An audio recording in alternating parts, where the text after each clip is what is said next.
Just got done watching Lil Uzi's interview.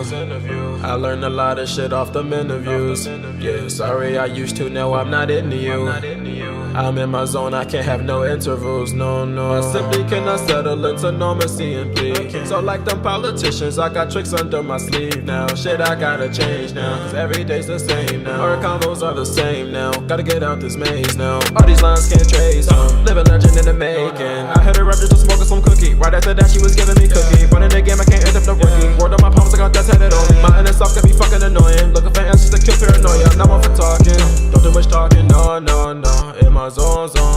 Leave me alone. Why you keep talking? Why you keep talking to me? I'm sorry, I don't wanna talk. Need to go for a walk. Gotta gather all my thoughts down. What's going on, y'all? Welcome to another edition of Four Square. We're your host. It's your boy Alex. It's your boy Lucas. Summertime, Hey. yeah. Hey. Yes, sir. Summertime out here in a little bit of southeast area, you know what I'm saying? Nothing in a bit, it's nice and beautiful. Weather, sun is shining. Why are you touching my head, bro? Oh, really? Pop me, Kevin, my guy. Something don't take me real unfortunate. You saying black? You calling me black? Well, I mean, anyway. Hey, y'all noticing something? Racist. Hey, Max, you notice something? The Max is black. Do you notice something? The Max is black. Yo, where the fuck is Jeff? Oh, wait, that's right. Unfortunately, our fearless leader couldn't make it out today because he is fearlessly representing us at the Blk Pod Festival. Yes, sir. Yes, this sir. weekend. He deserted us. Jeff, bro. So he is representing us well. Max, you talk about He is. Oh my God. He is. Max, he's coming back. He's networking. Max, And he's getting our name out there. Max, you voted on him. He's networking with a whole bunch of other people out in Atlanta. So he's doing his thing. So shout out to him. So anyways, what y'all been up to? It's a crazy weekend. It really is. Man. Like It it's is. not only is it Memorial Day, but like what? Jazz festival. Jazz Festival. There's all kinds of carnival going on. Boop, boop, boop. So the carnival going up, man. Hey, yo, anybody who's going to carnival, please be safe. Don't do nothing crazy. Come back alive in one piece. I know how crazy it can get, but hey, y'all shout out. Y'all have a good time. Y'all be safe. But, what's funny also is going on this weekend is MomoCon is in town, which actually, hilariously enough, leads us into today's topic of discussion. Anime. No way. Yes, way. No way. Yes, way.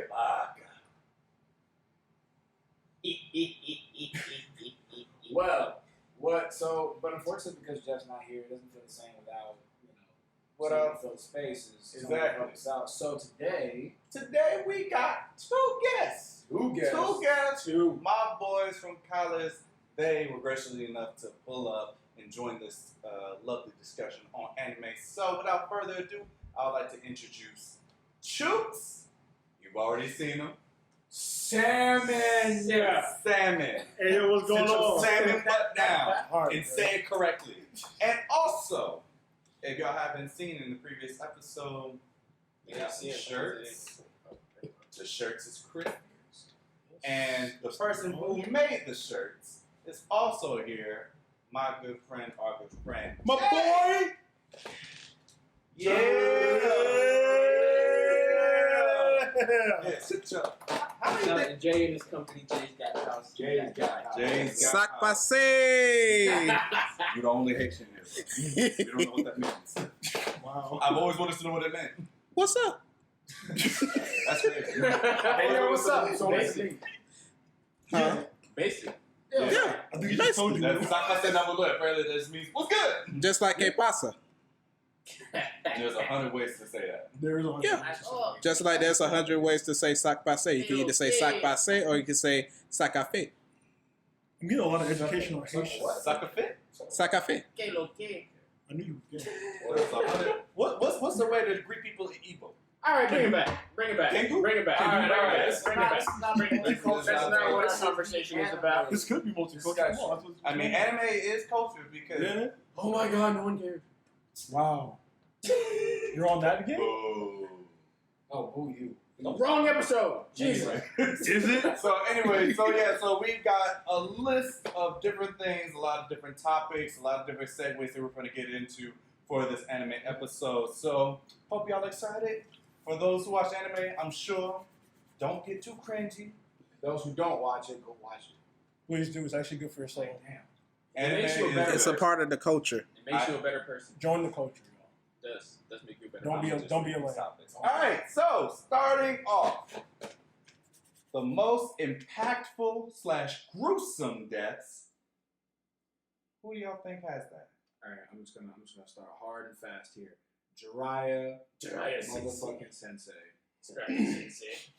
All right, so since I've laid it out pretty hard already, And this is for any anime. Any anime that you watch, this is for any anime that you watch. Who has the most gruesome and unsavory death? Now, see, Jiraiya was not the most gruesome.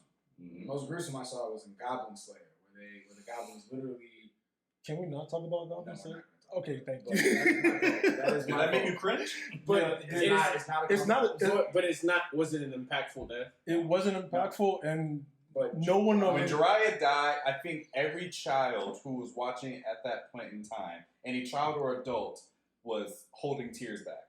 I mean, holding tears back. Bro, you know you tears flew. Well, Okay, I didn't look, have the capacity to cry like that when I first saw it, but like I was sad. I am sad. I mean, like if you read the manga as well, like you saw Naruto sitting there outside in the dark with ice cream, Yeah. and he used to share with Jiraiya. That hit home, with the tears literally just like falling from his face. Like he just couldn't believe like this man is gone. Yeah. like he was such an impactful part of our Naruto experience, of our anime. Mhm. Like when you talk about like the whole theme of anime like senseis and anime instructors and mentors, Jiraiya is always on that list. Oh yeah, definitely, Always. definitely. You cannot have that dynamic between Naruto and Jiraiya not be present whenever you say best mentor student combo ever. Like no, you just can't. But I'd also like to say another impactful death. I'll just say it's impactful because it really changed the way people looked at him. Vegeta from Dragon Ball Z when he committed suicide for his son. That right there, you have to in that moment you could not say I respect you, Vegeta, for what you did. He did make the ultimate sacrifice. And for his character, that was weird. Honestly, it was different because especially when you saw like episodes before where he explained like why he became evil again because he just couldn't. He felt he was living in a shell of himself. Yeah. So being evil was like that's who I was. That's who I am. So when he said I gotta do this for my son, like, and even for you, Goku, I was like, damn, my man. So it seems like love. Vegeta and Jiraiya, would y'all put them on top of another, or are those both just equal? I would say they're not comparable, only because because they're two very different characters. Different deaths. yeah, and both deaths, even though they were impactful, they only did what the show was intended for them to do. For instance, like Jiraiya wasn't dying for anyone aside from just like the entire village.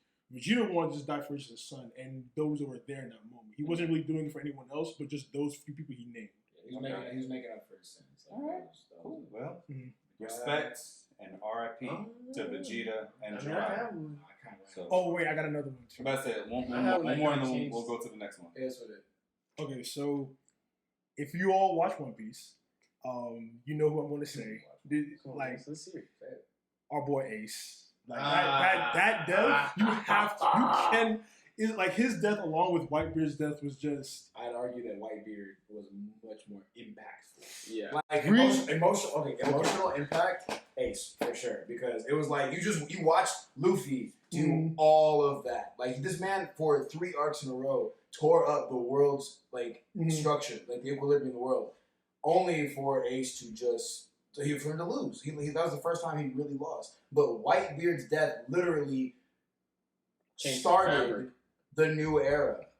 Changed the fabric of the world. Okay. But so I feel like there's a difference. You have Luffy's individual change after Ace's death, but then you have Whitebeard's impact on the entire world. So you had 2 different deaths that mean 2 different things. Yeah. Oh yeah, no. If anything else, I wouldn't even argue with it because I do agree. Like Whitebeard's death changed everything. It set the stage for everyone coming after him to be like, yes, the One Piece is real because he's the other person in the story that knows that One Piece exists because of Roger. Literally, Roger told me, "Hey, you want to go see it?" Like I can take you there with me, bro. Hey, pause. Hey, want to go rock with it? I know we just fought and everything, but like let's get it real quick. So Ace and Whitebeard are honorable mentions as far as just deaths that hit. All right. So next topic that we got, we're now going into Pokemon. This was Alex's choice. This- You couldn't figure this one out. I think this It's is okay, the only it's okay, anime it's you okay. can watch. I'm just branching out. It's okay. This Anyways, was a so- starter anime. You are in a Pokemon duel. Which Pokemon is your X Factor? Meaning, the Pokemon that you have in your arsenal that will completely change the game. You will automatically win no matter what with this Pokemon. Evie. Shut up. What? Wait, I'm sorry, Jay, you my homie, but like the Evie. fuck? Jay. Evie. Jay. Fucking Evie. No. Evie. Wait, hold on, wait. Jay, I don't know what game you're trying to change, but it ain't this one. First of all, let Evie transform into a mystic type, an electric type, or a water type. He or she is dog walking niggas. Really? Yes. Really? Yeah. Okay, no, let me put this out for you. So, hey y'all, who you got? One spiky electric boy or God? I got some more. You got God, mermaid tail looking boy, or the entities of space and time. Yeah. Wait, I got one more. I got one more for you. You got fluffy fighter boy. Wait for it. Or Satan. Oh, Giratina. Dog. Like, you pull up with that, I guarantee I'm gonna wash you and the rest of your team along with you. First of all, Hold on. So if so everybody will answer. Everybody answers. If he has Eevee, who are you washing him with? Everybody else. Pick one. Literally everyone. Pick one. Literally. One to watch Eevee. Myself. I'll just use guard chop. I'll use guard chop and wash Evie. Guard chop? I will Really? wash Jar. Really? Hey, Garchomp is actually a really All right. solid. Who's your one to watch Eevee? Pick. Okay. Obviously. No. He's gonna pick some shit like Mewtwo. No legendary. No legendary. That's fair. I'm gonna drown you with Swampert. God damn. Drown. You do realize And water. You must forgot that Evie can be a water type. You must have forgot the Swampert's invincible. like he has you're not gonna hit him with anything that's gonna hurt him. Look, nothing gets too invincible. All right, for Matt, the power of who's your one to watch? He took Okay. one Swampert. I was gonna go Swampert, but I guess Look. I'm Torterra. Look, Swamp. Torterra? Who decided That's that? I'm going Literally, Torterra. That's a power. That's a power. Torterra was my starter for when I started All Diamond. right, so everybody Tertiary. has answered. All right, so we're gonna go to the next one. Debate is answered. Jay is whack. Whoa. Just Shut up, because I have a multi-personality Pokemon Which one, doesn't guys? mean You can't evolve it more than once. That It's means just you're one. indecisive. Look, one EV gonna lead me to a pack of other EVs. All I need is to catch all those EVs, have them transform into different types of EVs, and it is done. Somebody throw it down. So Jay, Cancelled, you sir. do realize in every Shut up, Pokemon bitch. show, they've only done one EV. Aside from that one person who had a bunch of EVs, there was no one else that had Exactly. EVs. I'm gonna be that He's person. using Ditto to make a head. That's what he's doing. Oh, you using Ditto to make It's okay. We got plenty more. All right. So next one, the most disrespectful moment in anime. Man, where do I start? Can we just start with Dragon Ball Z and just go on? There's so many disrespectful moments there. Oh God, what was that? What is Buddy's name? What is We kind of talked about this. Meliodas' brother versus Escanor. Oh. Yeah. All right, so I know this one. So we were talking about the other night.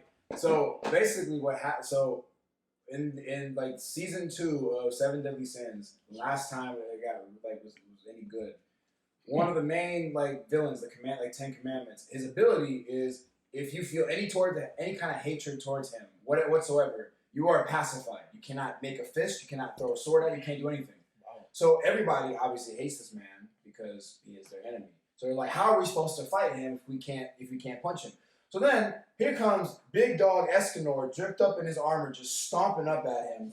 And the dude's like, oh, this is funny. My commandment doesn't affect you. And he comes up with this stupid smile on his face. He's like, oh, Oh, well, of course not. Why would I feel hatred for someone obviously weaker than me? Honestly, any Escanor moment is just full on disrespectful. Yeah. Like, Almighty, who decided that? Wow. So I haven't really finished watching the second season of Seven Deadly Sins, but That's all you need to watch after but that. oh really? Yeah, pretty much. That's No perfect. funding for the animation. Pretty much after that, you're good. Oh, perfect. I don't need to Once waste they, my once they finish the Ten Commandments, you're done. It's good.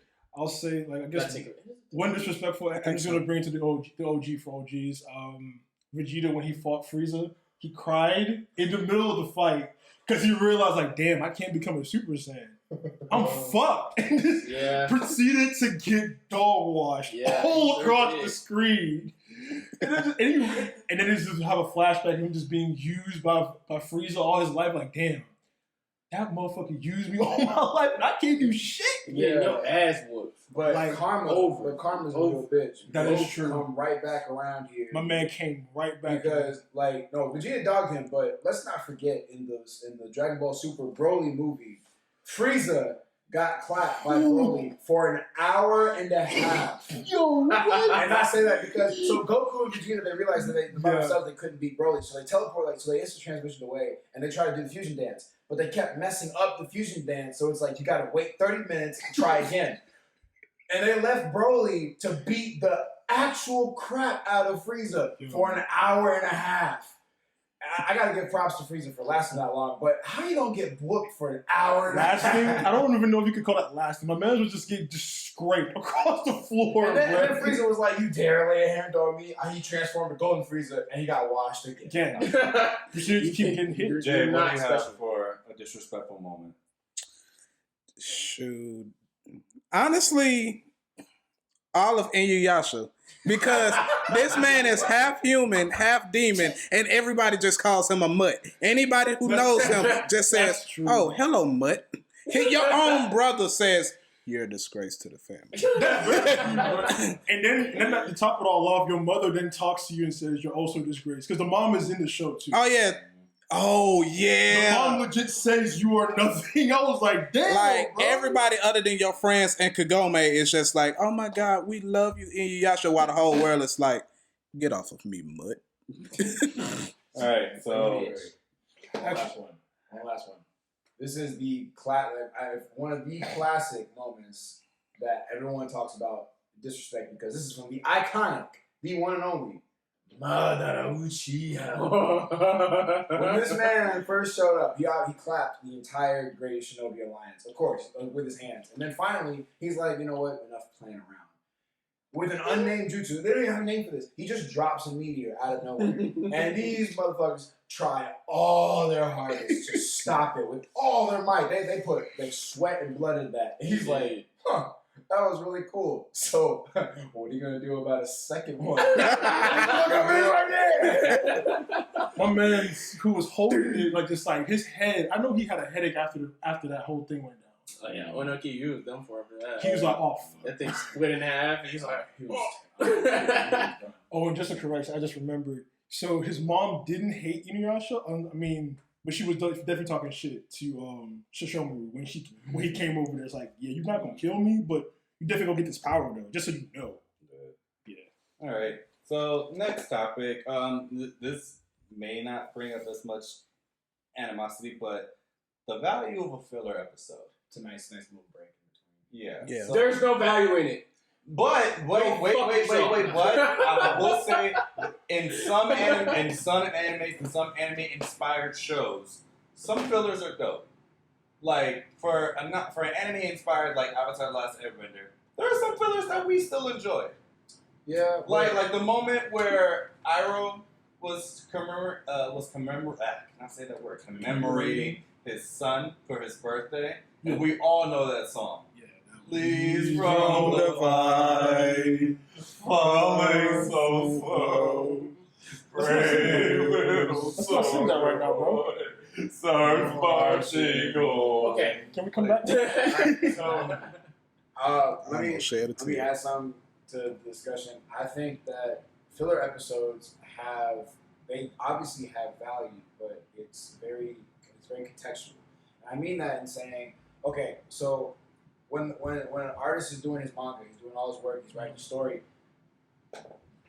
There's going to be a lot of times where the anime is going to start catching up, whether it's because of breaks or illnesses or whatever. So it's like, okay, now we need to put something in here that's to give them something to watch while we kind of play catch up.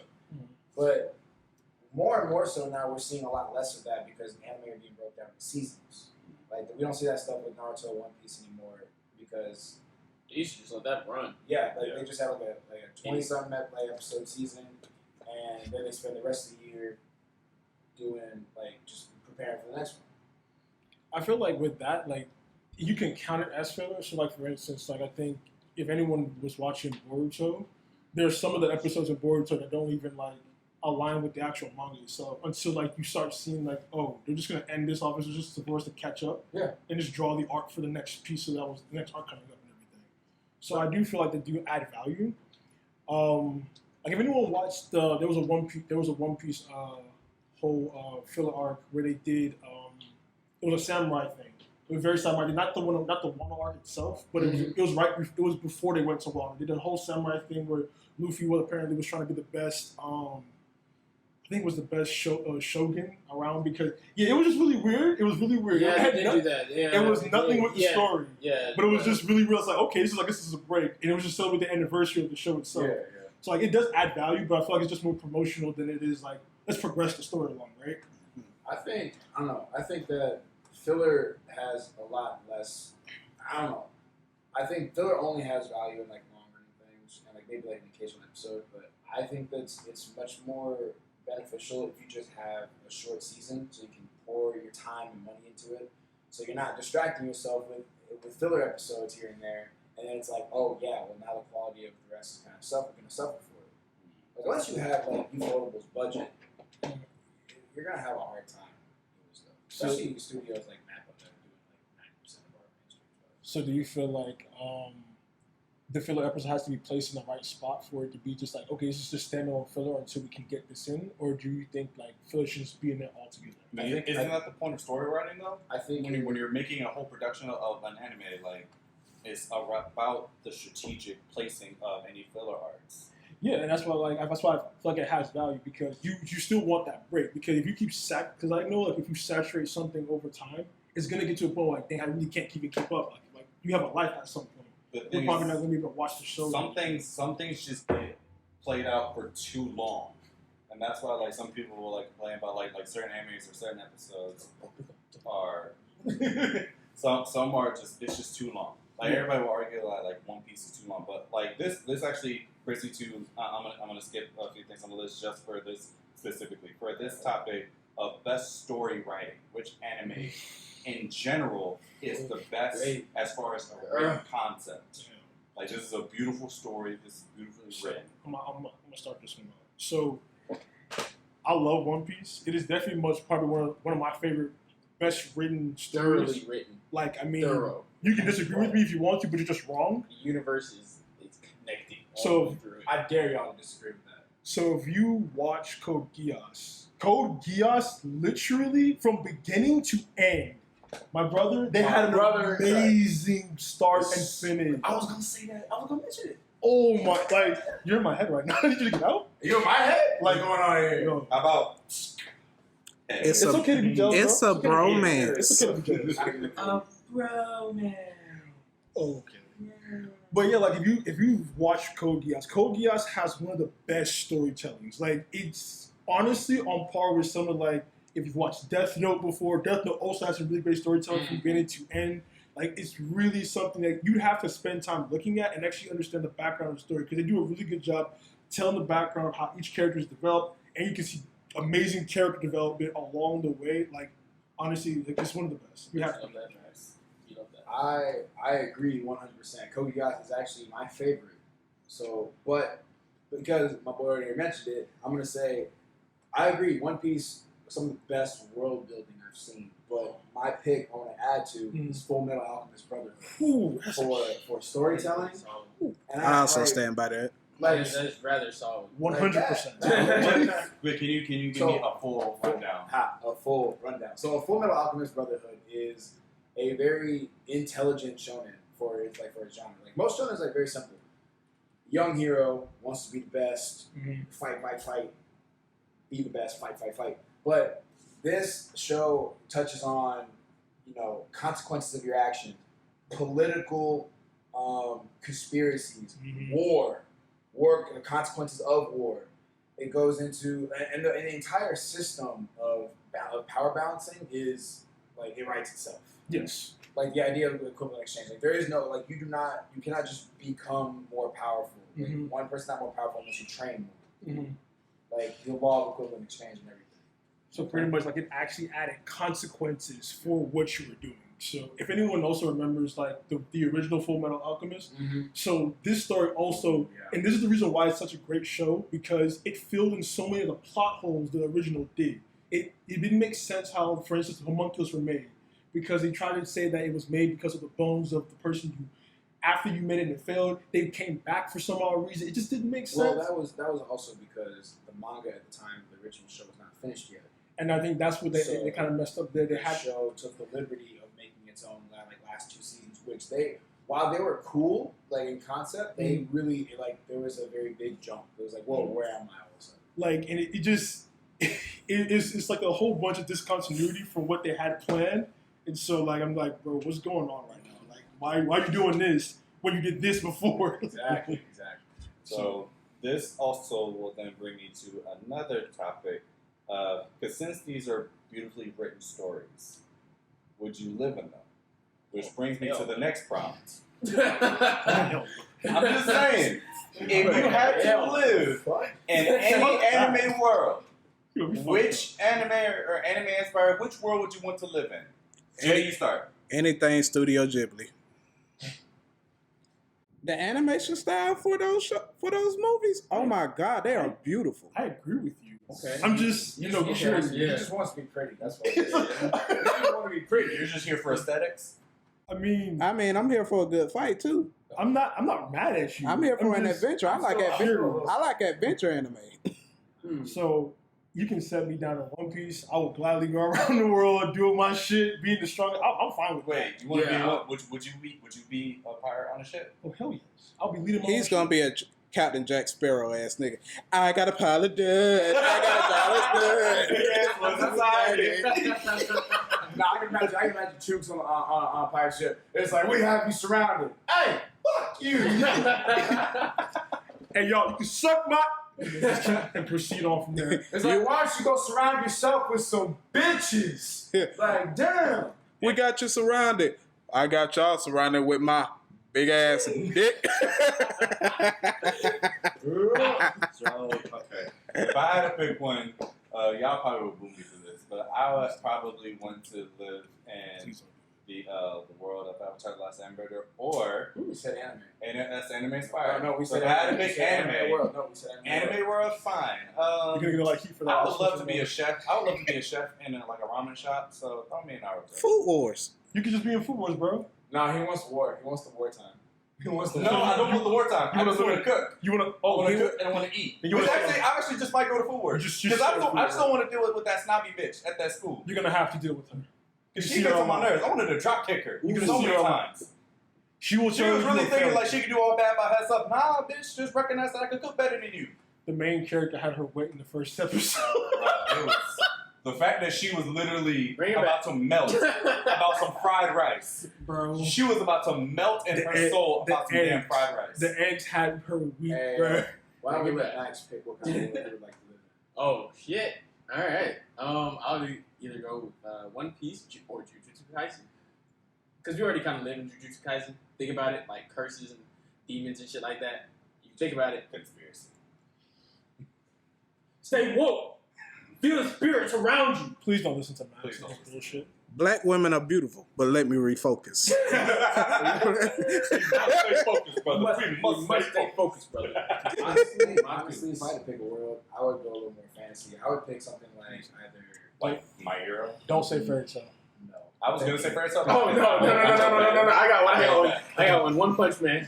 I hate you. Okay. Now, I would definitely live in a fairy tale world as long as I get one of the dragons.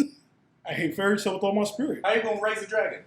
So I am a dragon. I would What you actually mean? be like, y'all know Shield Hero. Yes. Yeah. So if I could be one of like the 4 heroes, I'd be in Shield Hero, or That's what the I'd be in Black Clover. 'Cause man, oh man, I'm gonna join the Black Bulls, have a mean training arc, and I'm gonna dust everybody. Wait, isn't Wow. Black Clover? Aren't those? They're not magicians. They're wizards. So So the way it works in Black Clover is like you have a natural manifestation of mana inside you, which you can use in like element like for example, if your base element of mana is wind, then you can like blow wind. But then, and this is like one of the main characters. But then you come of age, you get what's called a grimoire, which is like the magician's book. And that lets you learn spells and like use attacks and defense and all that. What's the goddamn button? hell yeah. All right, so now we're gonna go into the next topic. So the next topic we have is the characters in anime who just had wasted potential. Who were the ones that were just like, I'm so disappointed because you had so much potential and you were just garbage. Should I start this one off? Yes. Gohan. Oh, okay. Pick a hard one, man. Come That's the one we were most disappointed in. on. That's the one we were all thinking. He about, should have been too. so damn strong, bro. He was said to be the strongest. Literally after Cell Saga, he was supposed to be stronger than Goku. In fact, when he got his full potential locked in Buu Saga, he was said to be the strongest. Then the man said, "I'm gonna go be a teacher. No, I'm gonna go get my degree and not train." So you gonna forget that your dad whooped a lot of people in the galaxy. They don't want to come there and fight him, but they have you. They gonna dog wash you and be like, "I beat his son, so I can beat him." Like disrespectful little. Like no, I was so pissed with The Gohan. whole C word. I was so pissed. I was so pissed when he went off to do his nonsense because in GT it killed me. The Sandman. It killed my spirit. It killed my spirit. He's speaking with this was like I'm the Sandman now. Gohan is an easy choice for everybody. That is literally Toriyama backtracking his story and just backtrack. After Cell, bro, he definitely should have been the strongest. Yeah, because he was like he destroyed Cell. Like Yes. Toriyama loved Goku too much. He could not let that man go. Like that's just. All right, anybody else that we want to Everybody gets one. shame? Everybody gets one. Wasted potential. You could have been so great, No, what was but you just pissed away. Okay, I got an easy one. Like I wasn't going to mention this one because like I said, it's easy. But here's what I'm saying: Rock Lee. Wait, Rock you- Lee. Wait. What? No. Let me explain. Rock Lee has so much wasted potential because, like, let me just list off some examples here. After his fight with Gaara, Kishimoto did not pay any attention to this man. Like, he just did not pay. Like, it was like everything after that point was Naruto Sasuke. Rock Lee is the 3rd strongest ninja in the village, even now. Okay, so And in Boruto, when they went up against a dude that they can't use ninjutsu on, who did they not bring?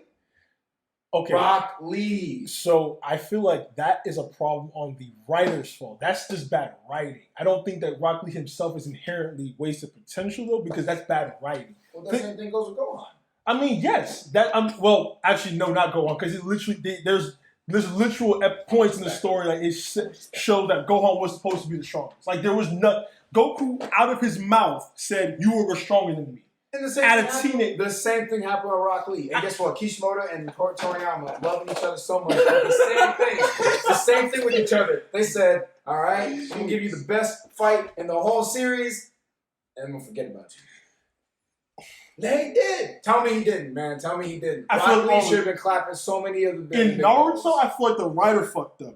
But in Dragon Ball Z, I feel like that was just it was built into the story for him to be Who strong. wrote the story? Was it Goku who wrote the story?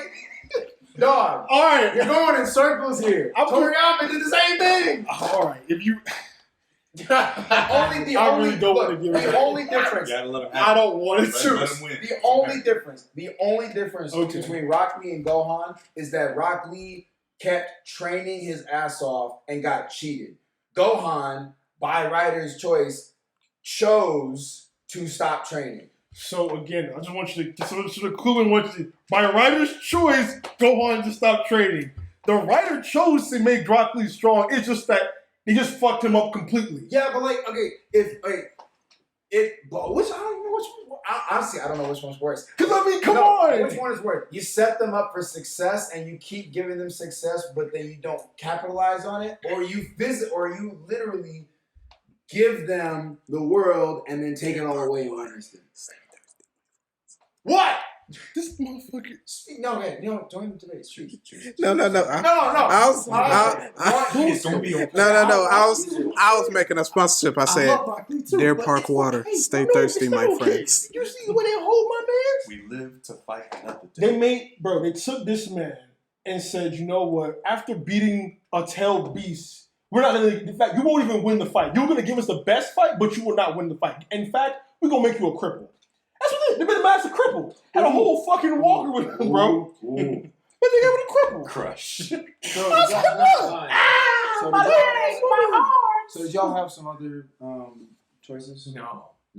There's like so many characters with wasted potential, y'all. I mean, you could also... I feel like between Choji and Killer Bee. I feel like they nerfed him on purpose, though, bro. Like, Because Choji can, can, if you really think about it, Choji's ability, he can clap somebody. Oh, yeah, definitely. I agree with you. Killer Bee, off rip, he can clap somebody. killed Sasuke. He destroyed him. He did a public service for everybody. He walked onto the scene and was writing his script, looked at Sasuke, proceeded to write his script, and then plunge 8 different swords into his chest. And plus you have script. a whole Bro. tailed beast. In fact, didn't even use his beast in the beginning. My man said, float like a butterfly, sting like a bee. Sasuke's like, where'd the swords going to? You didn't miss me, bro. I'm right here. Stab. And then walked away. Walked away from the man. He blew it. He hit him so hard that he crushed all his internal organs and blew his throat open. Literally a thoracotomy. With a... Oh my God. I forgot the name of the open chest. I can't... Damn it. I really want to say it. I forgot it. I'm going to look it up now. Come on, Doctor. I'm going to look it up. I would say Neji, but there was a reason why they killed him off. Okay, look, don't do that to me. We're gonna move on. I'm about to say, they did it on purpose. Like, it's fucking... All right. That was fucked up. And with this, we're gonna just follow into the characters who got hate and was deserved, and who was undeserving of that hate. Like, which animated characters do you think, they need to take it easy on my mans? Or, oh yeah, no, he deserves all the hate in the world. Lucas, I know you got one. Bro, I got like 50. But yeah. Just start with the top one. Okay, fine. So I want to clarify that like there are other ones outside of Naruto and everything else that I have, but the first one I'm gonna mention, because off the top of my head, is Danzo from Naruto Shippuden. Oh yeah, fuck that guy. Yo, Jesus Christ. the one like in Sasuke's entire bitchless arc that he had, like his whole story growth, the best thing this man did was take Danzo out. Oh yeah, definitely. I clap for that man. Like there are so many villains. There's so many legitimate villains in Naruto. But honestly, let him have it. Danzo sucks. He deserves all the hate and more. Oh, yeah. All of it. Yeah, it's true. All of it. Okay. Are there any other ones? Are there any ones that you would like to defend? Like, oh, they shouldn't hate on him as much. No, fuck that. No, I'm gonna give some first before. No Flamingo. Fuck that guy. Okay, so He's a phenomenal villain. Oh yeah, very much so. Phenomenal, very necessary to the story. I would say this is another anime if anyone wants to watch it. Hajime no Ippo, there is a guy named Ricardo Martinez. I personally hate that man. That man, bro, this man is broken. This man legit just said, I will break your jaw with just my left. And proceeded to break down Ichidate. I'm just like, bro, what do you mean he can break your jaw with just, and then be known as the strongest man. There is nobody else in that anime. He's the perfect boxer. Honestly and truly, yes. Pound for pound champion, as of right now. He can literally kick anyone's ass in boxing in any different weight class. Like, I don't understand how powerful he is. That he said it's because he's a perfect boxer. He's a perfect fighter. Like everything he does, there's no wasted movement. There's no excess of force. Everything is like, it's almost as if he's got a supercomputer in his head that's calculating things down to the decimal point. But that's the problem though with this character, because it's like he's so good that he feels that he knows no one can beat him. He's the eternal goal. But the problem with that is, how do you match up the main character? The main character, as we all know, is usually supposed to be the one who's the best at some point. How does the main character take on someone who's literally perfect in every way? You know, I think it's funny. I think to answer some of those questions of you, I think you need to watch One Punch Man and understand Saitama's like growth and story. I think you need to because that will give you some perspective. I promise. I run 5 kilometers a day. I promise you. Like the loneliness of being at the top and the sheer boredom of being that powerful. Both stories do a really good job on touching on that. I'm telling you. I'm gonna need a lot of liquor to watch that show. I mean, that's fine. It's fine. No. I mean, I want my liver to be taken out. Because, that's what's going to have to happen. Because, bro, there's no way I'm watching that show. Sand I mean, big homie, please. Why you breaking shit? Why are you breaking shit? I ain't breaking it down. You're breaking my patience. But again, I'm going to need to be dousing a lot of liquor. There's no way I can watch that show and be like, bro, this is... Because the fight scenes are amazing. Let me tell you. The fight scenes are amazing in that show. The final fight scenes are. I guess. Well, Go ahead. Go ahead, Jay. I was about to just list off 50 different characters that deserve hate, but I want to hear yours. So I'm the only one in this circle that has looked at this anime. Also, my best friend Adam. Shout out to Adam in South Korea. Hey. It's called Redo of Healer, and it's like sitting down eating lamb chop. No, I'm gonna finish this. Yes, I am. You're not. No, you're not. Oh my god. No, you're not. No, you're not. Because of that. So, I'm gonna say she has to do something or she dies. Does she die? Find out on the next episode of Dragon Ball Z. Okay, I want to say though, one outside of the norm of anime we've been talking about, there's a series called Fate, and it's basically there's all kinds of branching shows. This one specifically is Fate, Heaven's Feel, and Unlimited Blade Works, the route. So this character, his name is Shinji. Let me tell y'all, everybody who knows the show hates this motherfucker. Every time he shows up on the screen, there's just contempt for him. Wow. He's a little punk bitch that feels entitled. He feels like he's one of those dudes that thinks the world belongs to him simply because he was born. That kind of thing. Yeah. But he's weak. He looks down on other people. He abuses his sister. All kinds of crap. And the reason I know for a fact that he's hated is when I went to the theaters to watch one of the movies. Oh crap! Of Fate. This man got his jaw rocked by the main character. The entire theater erupted in applause. I'm talking standing ovation. They got up and clapped for this man. They said, "Yes, hit him again." Is it the same type of hate that they treat old dude in One Piece? The Blackbeard? No, not Blackbeard. No. He's a part of Luffy's crew. Sanji or Brook? No, not Brook, because Brook is the skeleton. I'm talking about the dude who's he's like a scrawny dude Usopp. with a long nose. Usopp? Yeah. Nah, people love Usopp. People legit God, do not disrespect my man, God Usopp. I will disrespect God Usopp. What?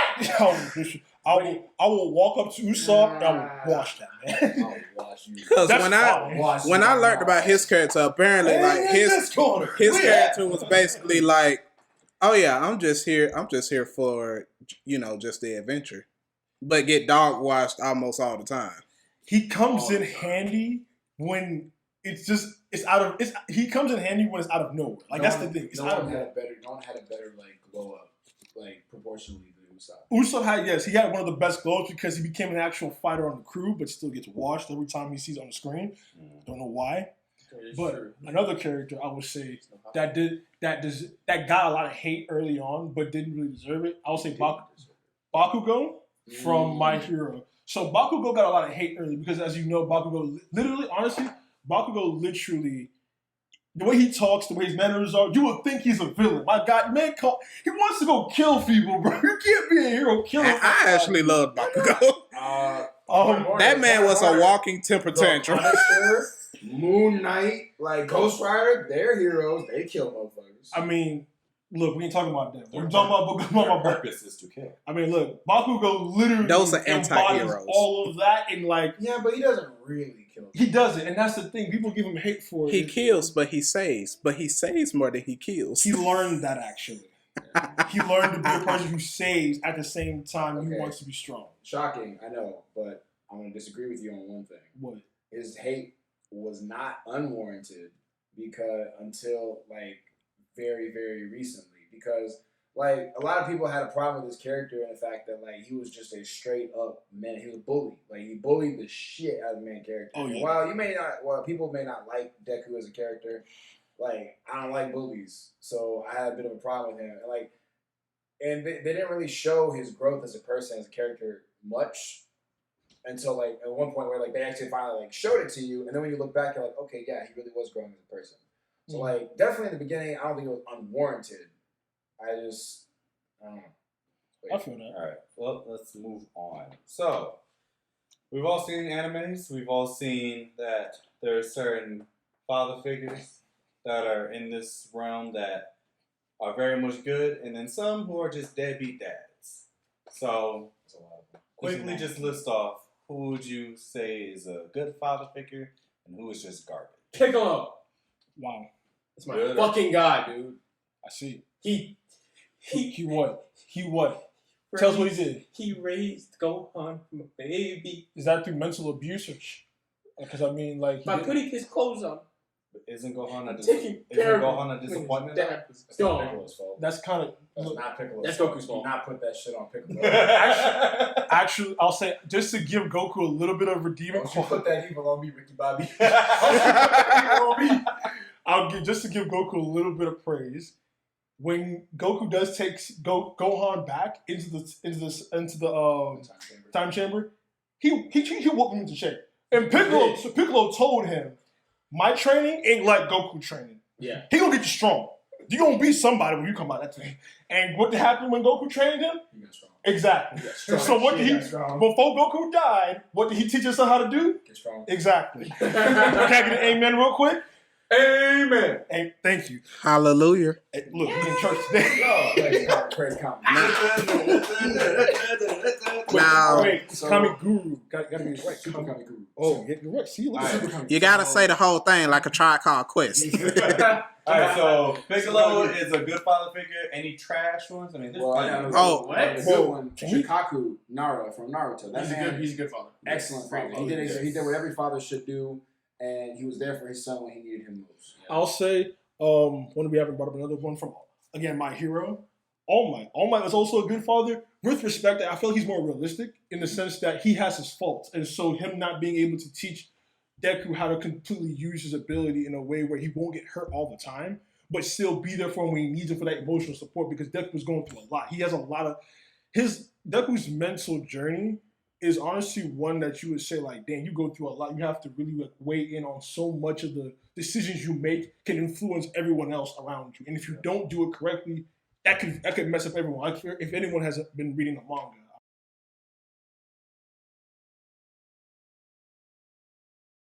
I'm not sure. Mhm. So I'll just spit it out. When Deku when Deku decided to go on his own to save a lot of people, especially when all the villains got free loose. Oh man. This is post after Miss America has died. He decides to go loose on his own. His friends are like, "Bro, what the heck, man? What are you spoiling? like? What are you?" Yeah, you spoiler. I said, I looked around. I said, like, but again, like, Deku's friends were like trying to figure out like what's going on, because like, bro, you're the one usually rallying everyone together, trying to take so that no one can be by themselves, but he's taking everything on.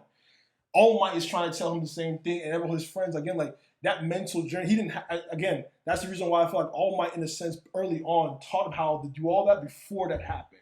And I feel like he threw that away. And when Deku threw that away, he needed All Might again. All Might being that person came in and everything. So Name your daddy. All right, so for good dad, I'm gonna do both good dad and bad dad. Good dad, well, father figure, I will say Guy Sensei, because the way Guy Sensei and Rock Lee, like, they're basically copy and paste. Like basically what Guy Sensei is, Rock Lee is to that next level. Honestly. Now, for bad dad, I will say the dad from Full Metal Alchemist that turned his kid into a Chimera. He is the worst dad of all time. This man beats out Goku and everyone else. Like, you literally use your daughter as an experiment and got both of y'all ass clapped. And not just an experiment. He used it for research funding. Show Tucker, that's his motherfucker. Literally, Show Tucker used his daughter for research funding. In fact, he failed with his wife, from what I was told. He failed with his wife. And then he said, I'm going to use my daughter this time around. Maybe that might work. And I'm just like, wait, I'm sorry, what? The man legit used his family to further his research and was proud of what he did. Didn't Obito do the same thing? No, he did not do the same thing. Obito didn't do that. What Obito did was he went on a murder spree after his girlfriend died. Well, it's not his girlfriend, the girl he liked, but she didn't like him back. It's and so a whole thing. Yeah, like he Thing. started a war because a girl didn't like him back, but he saw her die because his friend killed her. But it really wasn't his friend that killed her. It's like she ran into his attack and was like, "Yeah, honestly, please it was kill me." Really a big miscommunication. You can't communicate with somebody who was supposed to be dead. I mean, yeah, you can. All you have to do is walk out and be like, "Yo, bro, what the fuck?" I mean, my man. Why is your hand up to my girl? Well, your girl, it's not your girl. It's in the back. As you can see, I am not dead. Well, she is. Yeah, I'm sorry, bro. That means she. Wow. Quick on the jump here, man. Do you have a bad dad? I have one more game. Ichiro Hanma. Wow.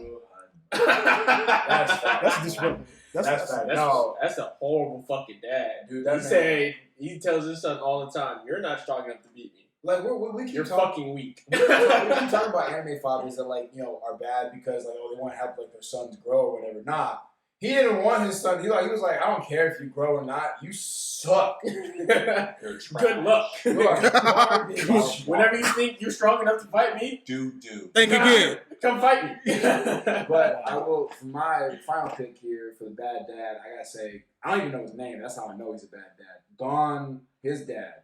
Oh, Hunter x Hunter. Oh yeah. Dog, let me tell you the one moment I knew this man was a complete deadbeat. Like the two moments.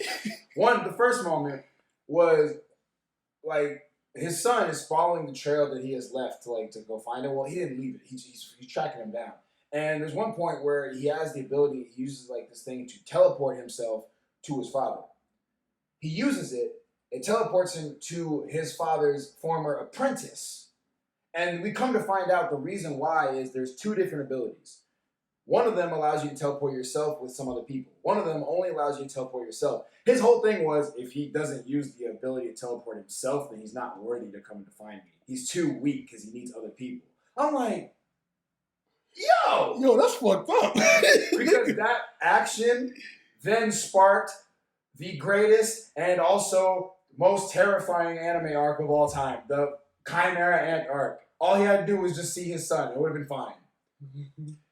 The second reason was while his son was holed up in a hospital bed on the verge of death, they was like, why didn't you visit him? He's like, did he ask me to visit him? Excuse me? Yes, that's the dead ass. He said, he's sitting there with the stupid face look on his face. He's like, did he ask me to go visit him? No. I'm like, bro, your son is dying on the bed, my man. He can't even say shit. Well, but my last pick for best dads, we gotta give it up a clap, please, for my man Maze Hughes. Please, Maze Hughes, by far greatest father of all time. This man will put a hole in your chest with his Glock if you walk into his house. With his Glock, I promise, bro. This man at a party at his own house, a little boy walked up to his girl and said, just to give her something. My man was just like, what are you talking about that for? I'll be right back, guys. Excuse me? I'm about to be right back. I'm going to take care of something. My man's going to put a hole in a 2-year-old kid. I'm like, that's how prepared he is to go down. Here's how he ride for his family. That man go to bat for his family. You talk to his family, hole in your chest. You badmouth his family, two holes in your chest. You can get 100. You can get 100. That man goes off for the bullet. Put your hands on his family. Oh, it ended. They'll never find I'm going to say another good father figure, Sebastian from Black Butler. That's a lesser known one. I like that. Look at you. The only reason why I say this because a good friend of mine who just graduated, congratulations again, Shay. She's putting me on to Black Butler, and so yeah. Nice. I'd like to point out that Chooks and I are the only ones that put actual fathers. No, wait, no, Yujiro. The only ones that no. Like the good father figures, only 2 father figures. That's What, like actual- 2 fathers. Like that's how you actual know dads. the dads are terrible. Yeah, anime dads aren't the best. Blood ain't shit. Okay. Blood ain't shit. All right. So, next topic. Well, this is not even a topic. This is just an agreement on the big 3. So, let's just establish and agree upon the big 3. On the big 3, we have. Tell us. Tell us. Tell us. Tell us, oh great sensei. Say it louder. Speak properly. Hurry the fuck up. Bleach! Wow. You yell in my ear when we're goddamn. Exactly. Well, there's an in between whispers and yelling. Motherfucker. You have Bleach, Naruto, and One Piece. Ding, ding, ding, ding. You Let's know go.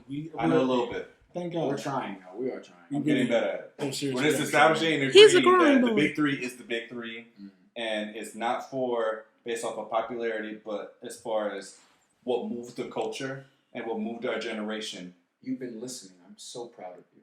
Like I'm it's so proud. it's like all the things you said over the years that finally like just sunk in. like it's like it kicked open the door. It was like, let's be the real Alex. Get off. Let's be the real Alex Nah, Lewis. no. Let's, Love me back. for the real Alex Lewis, please stand up. Please stand up. Please stand up, my Please guy. stand up. Please stand I up. hate it here. Stand up. Stand up. Stand up. Bro. Get You up. got a half stand. It's funny because Slim Shady is telling you to stand up. Ha Yo. This motherfucker. Man. This man got good shit. God damn. But Yes. to reiterate what I was saying, it's been a popular conversation, especially recently among us. Mhm. Man, and by popular conversation, I mean me getting really upset about it because, yeah.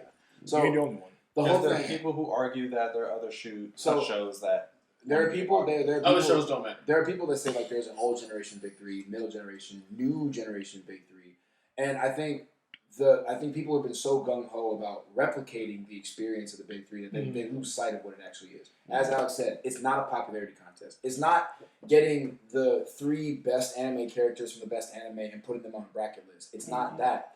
It is the cultural impact of the fact that we had such limited access to anime in the West that these shows got us where we are. Yeah. Like I can remember. Like I remember I was walking to the store one time, and I remember I was seeing like a bunch of anime stuff, like anime action figures on Walmart. I'm just like, I was thinking to myself, like, bro, this never happened when I was like a kid back in 2001.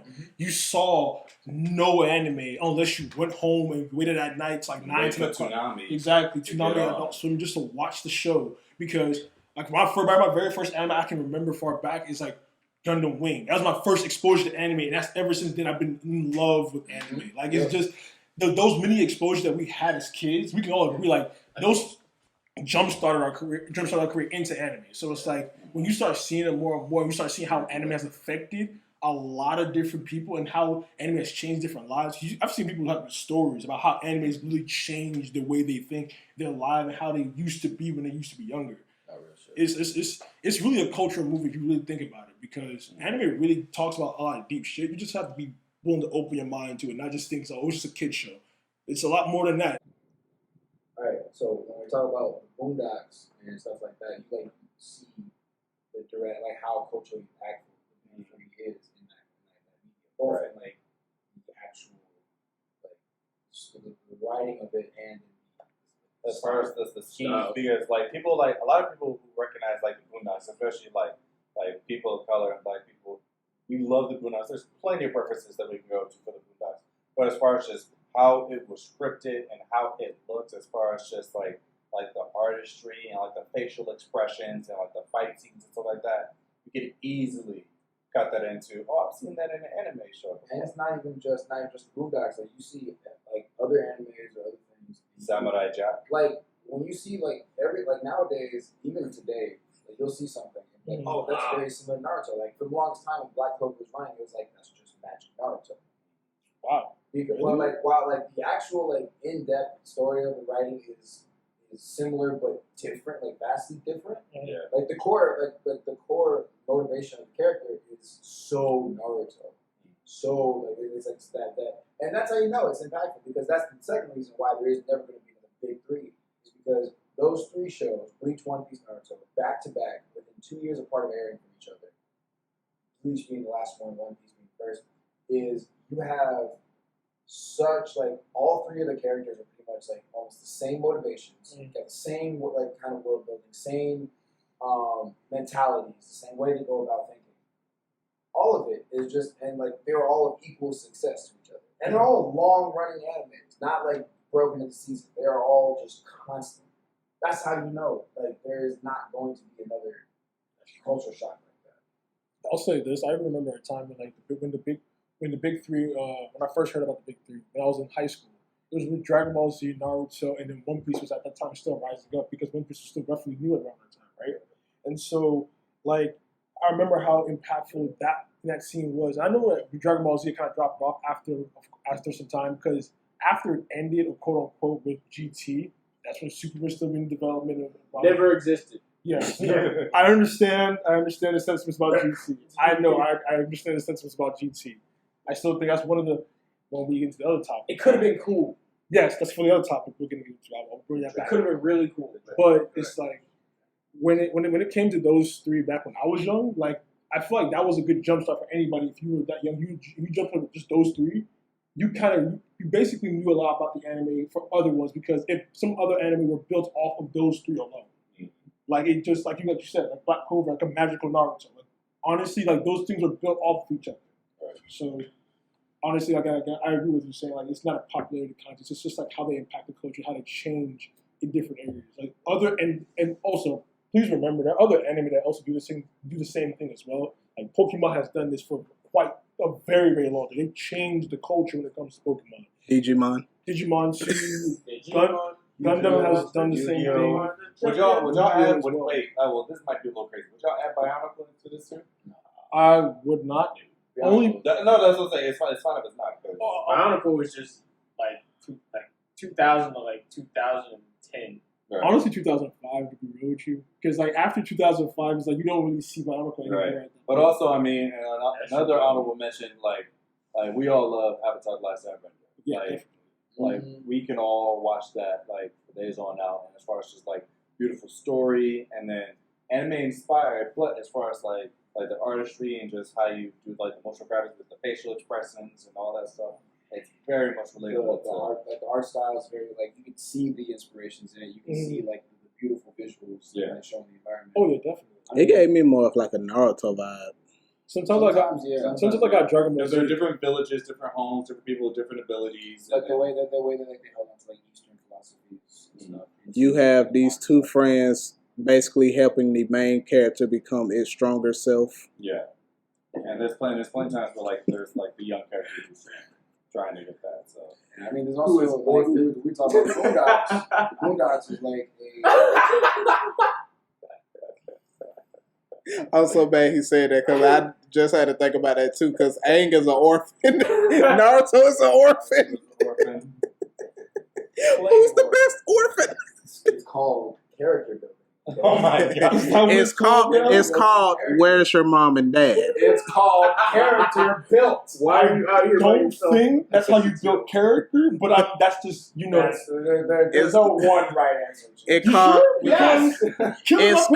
You Need a Guardian. It's not the right answer, but it's also not the wrong answer. Are you sure? It's just the answer. Because what happened with their character? Was it A, built, B, built, C, help me out here, guys.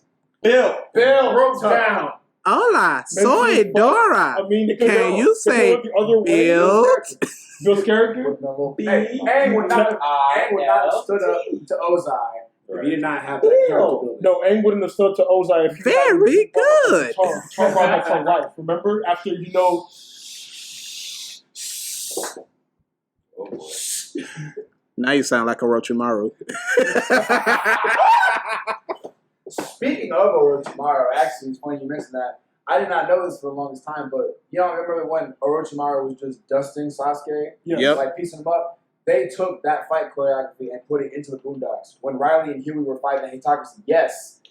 Wait, When I'm sorry, when what? two members of Stink Meaner's Hatocracy pulled up to their school to fight them, the punching the They punching sure and did. knee choreography was Orochimaru piecing Sasuke apart. Oof. They sure did. Oof. Oh my god. Yikes. And like another direct comparison, Samurai Champloo, Mhm. also like very popular in like obscurity. Mhm. There was a direct choreography animation of Huey doing a backflip in the middle of a sword fight, where this character Samurai Champloo did the exact same move.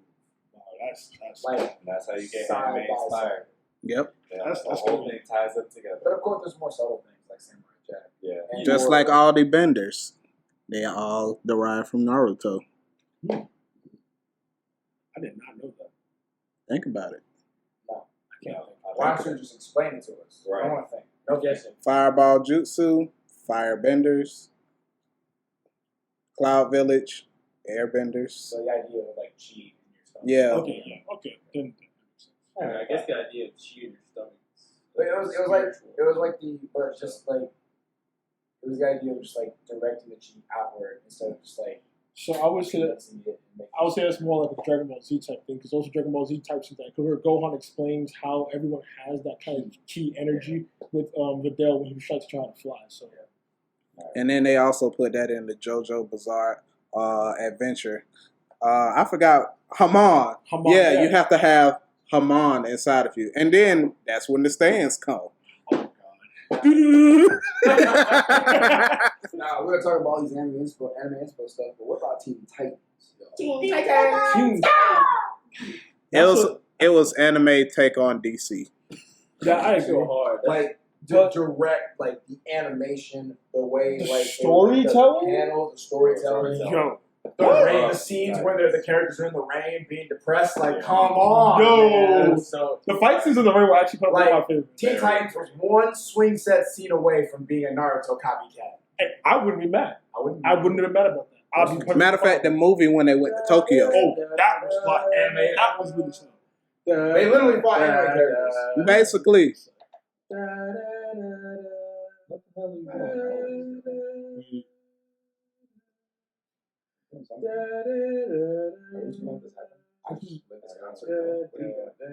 I'm trying to figure out the song that you bro, you guys know that's fucking the sad song from Naruto. Are you fucking said. kidding me? Yo, I knew it. I was like, wait a minute. I used to the flute and the swing set. I didn't have those with me right now. I mean, we can go build one outside, but I mean, it's gonna take me out. Now, before Alex moves us to the next topic, I'm going to ask y'all one question for this purpose. Yeah. Of the examples that we have mentioned, which anime-inspired media is the closest thing to anime that you think? Boondocks. Boondocks. Teen Titans. I'll give it to Teen Titans. I was second on Teen Titans, but I'll originally say Boondocks. I say Boondocks because of the impact it had with the black folks in representation. Matter of fact, I even put in another one. Power Rangers. Don't go Power Rangers! If you really think about it, the fighting style in Power Rangers, the overall action in Power Rangers is anime inspired. The exaggerated fighting. Well, I mean, a lot of that was based in Japan. Like as far as like the fighters themselves He's were, right. they were like they're No, I karate get and martial arts and like jujitsu fighters. Like yes, of course, if you want to do that, sure, but That makes sense. No, That makes that's- sense. that's all I would give you is the fight teams. But as far as just I mean, that's the reason why it's anime inspired, because of the fight scenes. Because I mean, Yeah. it makes sense. The over the But top also fight story scenes. wise, while it also like goes off into like each person's like character development, Mhm. I'm gonna say all of them. I'm not gonna lie, I was not a fan of SPD Really? I love that speed. because fuck 12. well, I like. Hey yo, Well, if it's fuck 12, then my favorite one is Dino Thunder. Wasn't SPD like one of like the 3 Power Ranger shows where there was actually a black guy. a black Yeah, a black the leader. Black Power Ranger was the leader. Yeah. of the group. That's why I liked it. Turbo Force was the original. I mean, one. really, in SPD, the dog was the leader. dog. you the dog, motherfucker. The dog was just the guy that was there. He was like every secondary ranger that came out of nowhere, the extra one. So that's what he was. He But was. man, the Green Ranger, the original Green Ranger, clapped everybody. Oh yeah, definitely. I don't care. I don't Yeah. care who you are. That man was unstoppable. And he just lasted through all of the different Power Ranger shows that came about. He's No, how but really- legendary he was. He couldn't die. Because he was a Green Ranger, and then he turned into a Black Ranger, and then he turned to like a White Ranger, and then he turned he was just He turned white before he went black. White and Black. Yeah. Like he was an evolutionary. Oh yeah, he set the trend. He set the trend for a lot of the Power Rangers leading up. I forget where it ended. I don't. But he got all the way up to I think like Zeo, and then after that he went to he became a teacher and then went to Dino Thunder. So that's where he stopped. It stops after that. Yeah. All right. So we got next boss. Tell me what's going on, bro. Boss. We got next boss. Mr. The last thing, as far as like the topics, just a little quick thing. Sub or dub? What? That's not it. That's. Or dub. I hope. Are you serious right now? I just want to know. Here's the thing. If you're not a fucking noob, so Me, I'm new. I picked up because I like to do other things while watching TV shows. so not pay attention. So clearly he's the I guy do. that does not pay I attention to can the pay show. attention and watch, just like any other show. You can watch any of your favorite But shows. so- Like any other show, there's a lot of shit. So let me break this down for you. Also, why would you watch this? So there's one thing that I'm looking at because I was studying for the MCAT, right? We have a psych social section. One of the things that I had class for not too long ago was attention. There's a thing called divided attention. You're giving your attention, sure, you're still looking at the TV and still doing what you're doing, but you're not giving a lot of your attention. Your brain can only take up so much, can do so much, and with what it can do. So you're not fully paying attention. So no matter what you do, you're not giving your undivided attention to that. Here's where I will rebuttal that. In the sense of just life happens, and so when you're I am. So if I have to take a phone call, or if I have to answer a text, or if I'm distracted for any 2 seconds, I can miss everything that just happened off of that. Why do I have to go through that if I could just, you know what? I'll die on my hill. Fuck y'all. Let's go. So let me just tell you this. There's this thing called, it's a magical thing we have now.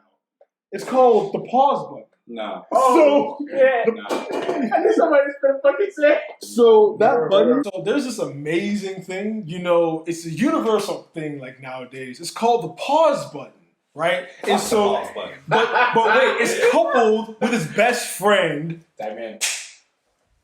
It's the rewind button. Let's fucking go. Not only do we have a rewind button, it has adjustable rewind speeds. What? You can literally grab the cursor and move it around however you want to go as far back or as far forward as you want. It's amazing. You know what? And guess what? You have to do barely any work at A all. little flick of the finger. I promise Little you. flick of the finger. You've done that for less. Come on. I'll die on my hill. I don't give a damn. Fuck that rewind button. I want to watch it and get it over with. I got other shit to do. I'm tired. Now, I want to work. I want to watch my show. I'll work out. I'll go to bed. But you, Ain't no time for no rewind. there's plenty of time for that was plenty of time for that. But, Now, I will leave you at that, though. Jay, did you have anything to add about the sub and dub thing? Oh, so if you really want to get into the anime, go for sub. If you want to capture like the emotion, the expression, the overall like dialect, watch sub. If you want something that's more easygoing, easier on the ears, you don't really feel like translating or looking at closed captions on your TV, then go for dub. Dub isn't as bad as people think that it is. Some people, they just want to like, I guess relate to an anime in a way to where they want to hear like an English voice. So it's not bad, but if you really want to capture like that anime like personality, then go for sub. It's like the authentic experience, right? Yeah. Yeah, and I'll just to point this out, we're not ragging on anybody who likes dub. Again, we're just making fun of Alex for his reason. It's just him. But anyway, if you like sub or dub, it's whatever is your preference. Do whatever you want to do. Again, we're just stating our opinions. Hey, it is what it is. Yeah, word. And like I've said, like there's a time and place for it. Like some like Yu Yu Hakusho and Dragon Ball are great dubs because they feel a little more realistic for the body types. Like it feels weird listening to an old lady scream with a giant bulk body like that. But also like sometimes like there's that subs like everyone's been saying, like Jay said very well, the emotion really does get captured. Like it's authentic. Like you feel their expression, you feel like how they communicated everything. But also sometimes there's like a hybrid. Like Naruto, in my opinion, is a hybrid because there are some parts like the speech to Zabuza. Where it's like he delivered it really well in the dub. But sometimes, like also Pain's voice, I love that. I love his voice. But sometimes when you want, if I'm gonna listen to Madara talk shit, I'm gonna listen to it in Japanese. Period. Honestly, because it just sounds, it hits different because the way that the inflection of his voice, the way he's talking down to everyone to make him feel like, yo, when you talk to me, you're talking to God. Like you are but nothing but peasants compared to me. For sure. So it's like it's just the way in which they talk and way in which the voice actor for those characters deliver the speech. It can hit differently depending on what you listen to. Sub. Honestly, though, even when he like named off his jutsus, he sounded condescending. Like he was like cartoon. Like you hate motherfuckers. Like bro, you really awesome shit. Like damn. All right. So anything else? No, I think it's not even really a debate. I think we've all come to the conclusion that, like, you know, love what you love, do what you want to do. Just have good reason for it. I love you, man. I love you so much. What do you love, bro? Alright, what's next on the docket here, balls, man? Next on the docket, so we're just gonna do some unpopular opinions. So I'm gonna read some prompts. Do not jump out of your chairs. Do not flip this table over. Y'all gonna pay for it. It's glass, so It is glass. So I would not imagine this. All right. So well, let's give off our. Would y'all got any unpopular opinions before I read them off? before you read off? Like some where it's like you feel a certain way, but you feel like a lot of people will look at you crazy. So I think people wouldn't actually look at me crazy for it. Maybe some people will. So me and my boy, Nigel Hunter. So that's my boy. He's off being a great man and everything. Your boy. Okay. Yes. So me and him were talking about the You and your boy. Yes. We're talking about the My Hero Academia movie. I think it was the second before the last one that came out. The second, not World Heroes, but I can't remember his name. I don't know his name. They're on the island. I'll reference the name but when we come back to it.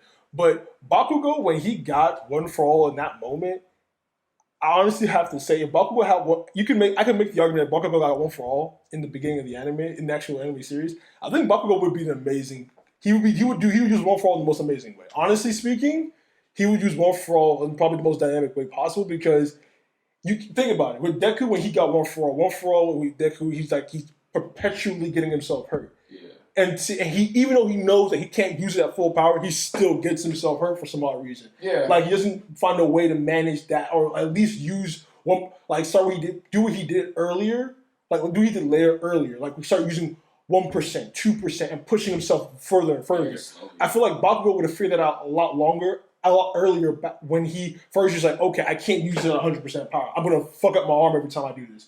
So I feel like Bakugou, with his intellect, he would have figured it out a lot sooner and then use One for All probably in the best way possible. Because he was a candidate for One for All because according to All Might was thinking about giving him One for All. That kind of seemed like a dumb rule. Like it was a cool power thing with the two of them doing it together, but like the way they ran it back, I was like, I didn't like really? I didn't like the way it was like, oh yeah, the transfer didn't complete. I'm like, what?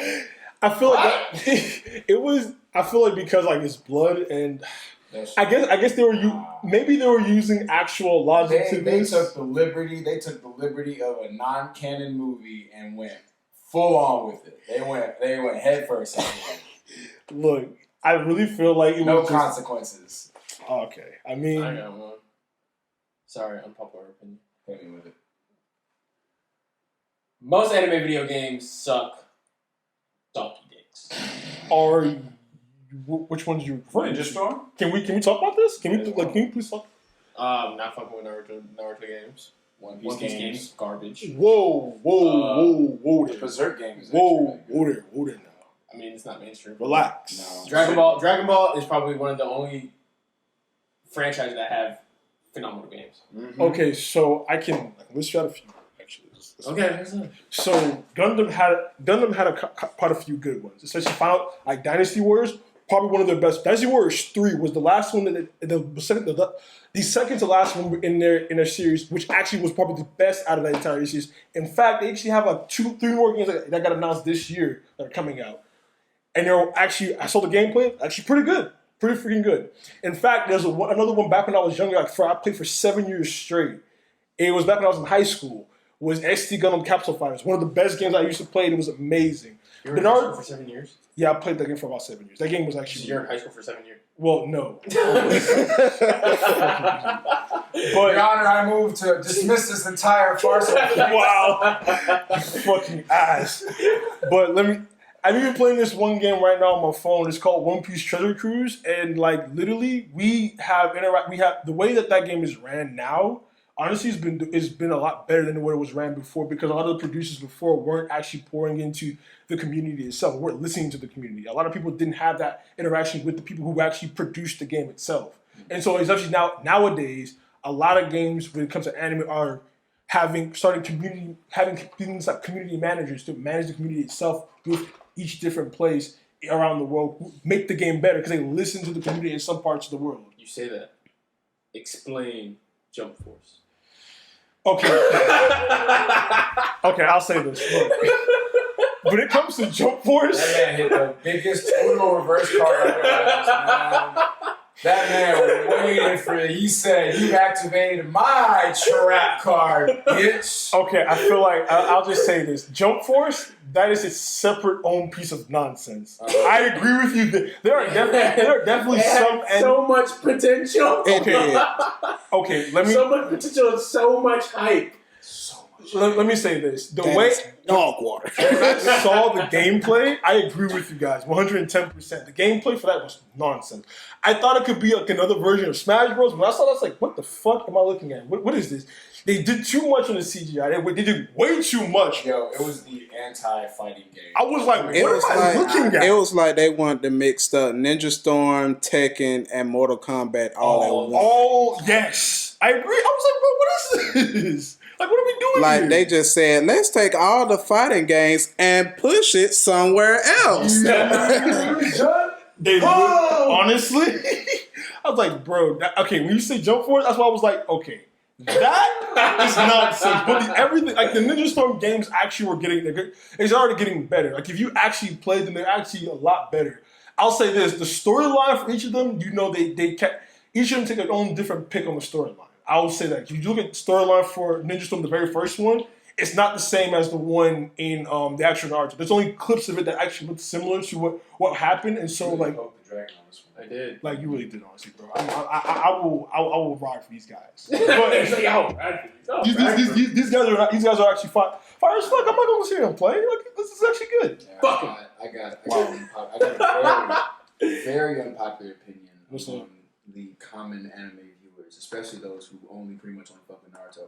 Don't do this now. Sakura gets way too much hate than what it's actually deserved for her. You know what? In Shippuden, she's actually Full not stop. horrible. Full stop. And Okay. like, she is a victim of Kishimoto not knowing how to write a fucking female character to save his life. Sorry, Kishimoto. We all know. Hinata? Even still, like Really? You really didn't write her. he didn't write anything. Like the most well written She was female in character was Tsunade. She was Okay. like, she was in love with Naruto. That's it. Yeah, like she Okay, had a lot that's of about potential too. She did. See She that, really but did. that was the thing. Like the Kishimoto was like that with all the side characters, but no, Sakura specifically. Like I remember, there was a specific moment in time, like when Pain. Y'all remember I was talking about this. Pain nuked the village. Almighty push and just everything gone. Family, Yep. friends, infrastructure gone. Yep. Everything is done. And Sakura is in the rubble and she's looking at the devastation of her homeland. And what does she do? She starts crying out, Naruto! In desperation. And everyone's like, oh, look at the bitch is crying again. Bro, what the fuck else is she supposed to do? That's true because Everything is gone. She gonna use her green healing hands to put the shit back? No.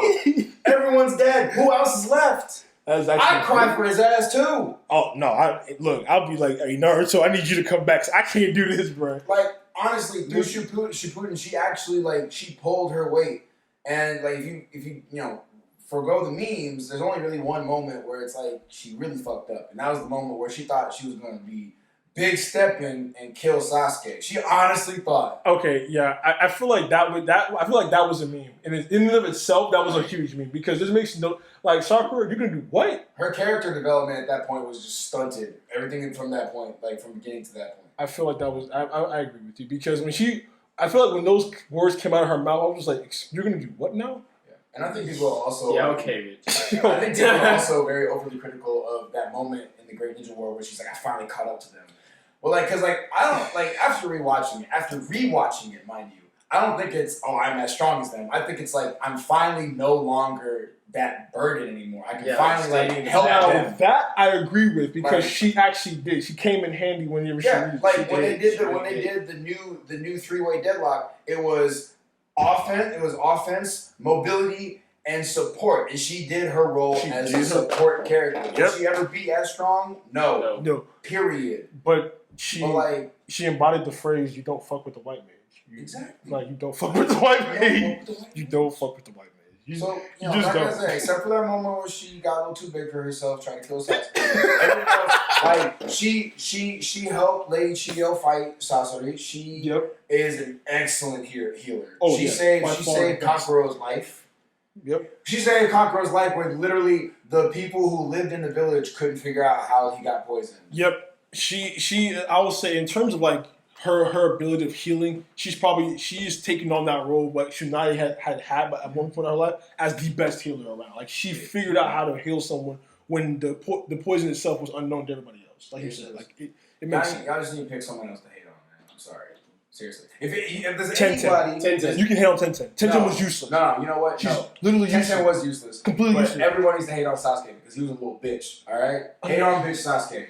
Hate on him. So I did that one time. I did that. I went to a chat and they had a Sasuke photo. This was like years ago, but right when he first went rogue and everything. There was a photo of Sasuke in the Facebook chat, and I said people were just like oozing. I was like, bro, this nigga's a bitch. This man went. Let's just think about it. He went to a pedophile to get stronger. Why would you go to a pedophile to get stronger? This is a man who likes children. I'm like, but you want to go to him? He thought he was hot shit. He was like, I know what I'm doing. No, you don't. No, you don't. No, you don't. And he went to a man to get stronger, not to find out later this man gonna use your body. He's gonna take his body, throw it away, use your body, and figure out finally have access to the Sharingan now. He didn't even beat his brother. I was like, his brother died. His brother was already dying. His brother was literally dying. More than that though, his brother, while focused on trying to keep his little brother like at a distance, he was also trying to remove Orochimaru from him. He was like, hey, Sasuke, stop fucking moving. Like, relax. Do that. And then freed him from that. Freed him and then gave him an upgrade.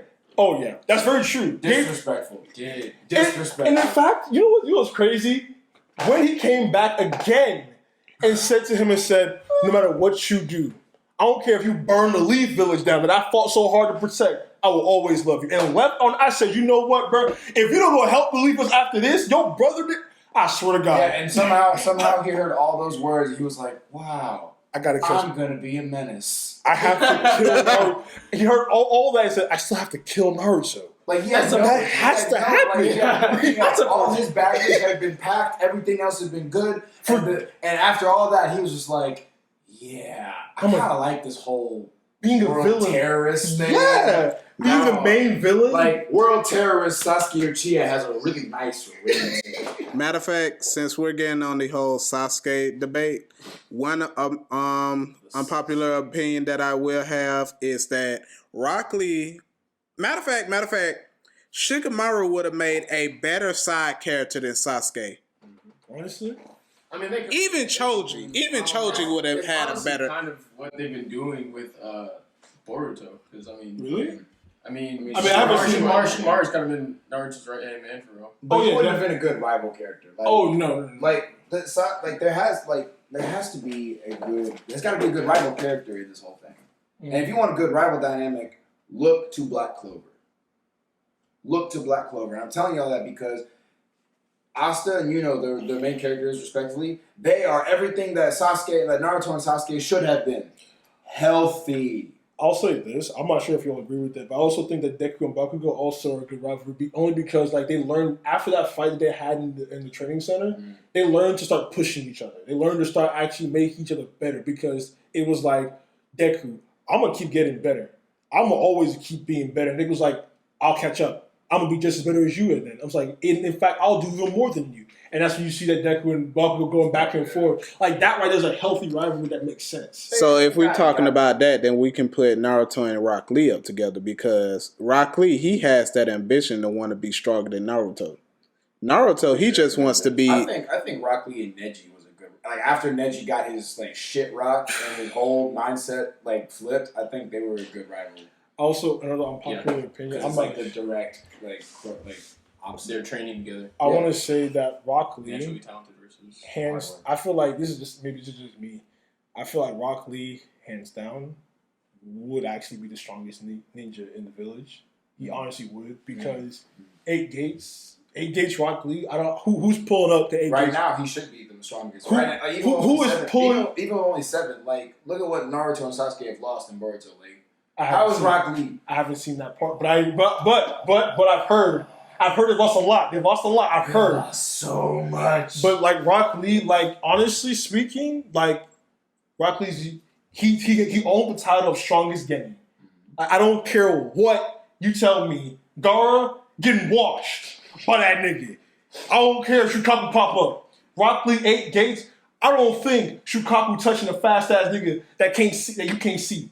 You ain't gonna hit what you can't see. Even when he's drunk, he will beat your ass. Whooping your ass. Like I think he was just too young. He couldn't control the gates. That's why he just like because Gaara was like he got the first 5 at like 13. He got at 13 years old. He got 5 Gates. The thing is, guys since said he could have went to 6. He could have went to 6. That's how vast his potential was. He could have went to 6. Guys like that guys like that football coach that just sat on the sideline for his favorite teammate be like, he could have hit a touchdown, but he didn't. I would have been like, bro, you better hit the touchdown because if you fucking come back and don't hit the touchdown, I'm gonna beat your ass. You hit the touchdown, so you can get the touchdown. But again, Rock Lee is just that guy. I feel he literally doesn't get enough praise because of the way his character was written, which is unfortunate. But it's like Rock Lee, honestly, just hands down in terms of like physical ability and prowess, that man has the potential to be the best. So that's just me. If you have anything different to say, that's just fine. I mean, we've all given a good one. There's so many really bad opinions, really unpopular opinions. Like I feel like we just haven't been tapped. Like it's just. Hey, what's going on, everybody? It's your boy Lucas from the Foursquare Podcast. You know, the man behind the screens. Here to tell y'all, unfortunately, even your favorite podcast channel has some technical difficulties at times, and today is no exception. So some of the video footage toward the end of our episode got cut. There's lost footage, unfortunately. Things happen. But luckily, the audio is still intact, and it's still some really good closing content. So please, we apologize for the inconvenience today, but have a good listen at this stuff and enjoy the last little bit of content. And thank you for tuning in to one of our most fun episodes we've done to date. And keep tuning in for more good stuff. Ciao. There's just more anime to watch and there's more anime to see. And there's also plenty to also recommend. Yeah. Because there's so many that we can always give out. So do y'all want to just shout out which anime you want people to just check out? For those who are interested, who want to learn. Specifically, let's give an anime choice that we want. Like if someone watching this has never seen anime before, what would you recommend to them to watch for the first time? Oh, first time watchers? I would say first time watcher. And this, don't make them watch One Piece. I'm not gonna make them watch One Piece. It's a long. I still do recommend One Piece because it's a great anime in terms of give yourself a minute. Like, but just to get you up to that, I will say it's just me. Hajime no Ippo is one of, honestly, in terms of like if you're looking for an anime that's like in terms of never giving up, always hard work, pushing yourself, changing your entire person from being a kid that was picked on and bullied to a respected boxer among the best of the best, and even in the world, like, bro, this is one anime you can watch. Because the character, Ippo himself, he used to be a kid. He's strong, very, very much so strong. He's a pacifist in the sense. He doesn't fight people. He doesn't hurt people because he wants to. The only reason why he boxes is to test his limits and see how much further he can go. When will he be able to stop? When he gets to that point where he say, "Oh, I'm good enough." He's the kind of dude that'll like nearly kill you and apologize about it later. Honestly speaking, he'll punch you and give you the worst kidney punch you've ever seen in your life, and then he'll come to you after the match and be like, "Did I hurt? How bad did I hurt you? I can take you to the hospital." He will be the one to rush you to the hospital after the fight. I'm with you, Choose. I'm with you 100%. Ippo, that's all. You and I are reading and watching that. Like, it is my favorite. It's also really good because it's probably one of the best sports anime, like sports stories. Too. Oh yeah, definitely. Like it's sports, but it feels like an action shonen. And but I feel like it's more realistic in a sense, like with it being boxing. Like in a lot of sports animes that I've seen, like Kuroko's basketball is a really good one, but it's over the top in the terms of like.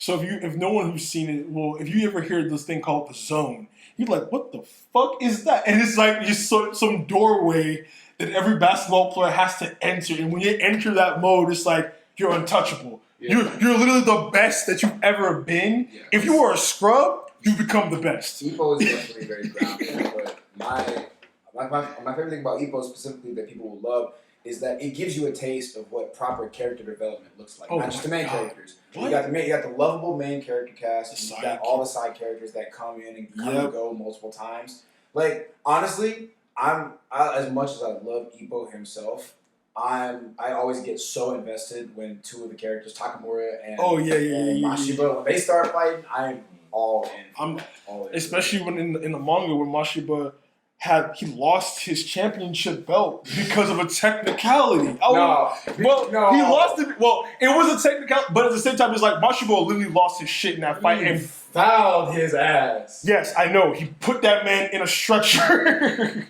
He put him in a stretcher. All right. So what other ones would y'all recommend? Easily digestible Naruto. For nowadays, for the first time.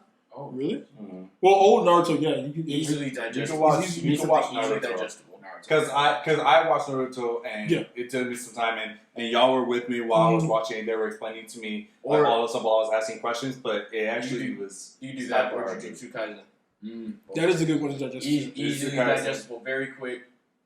25 episodes. Yeah. Jay, what you got on Very digestible.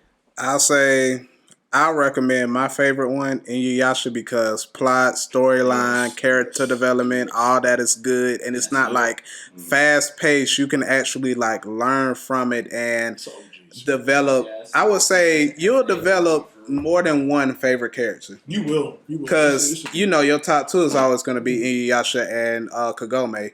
You might gain a liking for what's Inuyasha's brother name? Shishomaru. Now, me personally, I like Shishomaru. Oddly enough. For mine that I would recommend, I enjoyed Food Wars. The food looks so good. It does. It looks delicious. And that kid aspiring to take over his dad's joint, and the way that he just be chefing it up. Well, that made me good. Like that food, like it makes my mouth water. And this is anime, but like this is real food. Anime food always looks better than real life. Delicious.